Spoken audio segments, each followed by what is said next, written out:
সকলো মানুহৰে এটা নিৰ্দিষ্ট স্পেচ থাকে মানে নিৰ্দিষ্ট এটা লাইফ থাকে আপুনি খাওঁতে শুওঁতে বহুতে কান্দোতে সকলো সময়তে আপোনাৰ লগত কোনোবা এজন থাকিলে আপুনি অতিষ্ঠ হৈ যায়নে ঠিক তেনেকুৱা এটা কথাই হয় এটি ৰিলেশ্যনশ্বিপত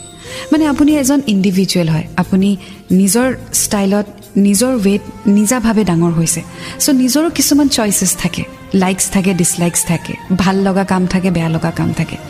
সব সময়তে যদি কাৰোবাৰ পাৰমিশন ল'ব লাগে বা সব সময়তে যদি কাৰোবাক জনাব লাগে তেতিয়া এনেকুৱা হৈ যায় যে লাইফটো যেন এটা জেইল হৈ পৰিছে ইনফৰমেশন দি থাকিব লাগে আৰু তেতিয়াই স্পেচ বিচাৰে মানুহে ইট ডাজন্ট মিন যে আপুনি আপোনাৰ পাৰ্টনাৰক ট্ৰাষ্ট নকৰিব space is about living your life liking what you do enjoying what you love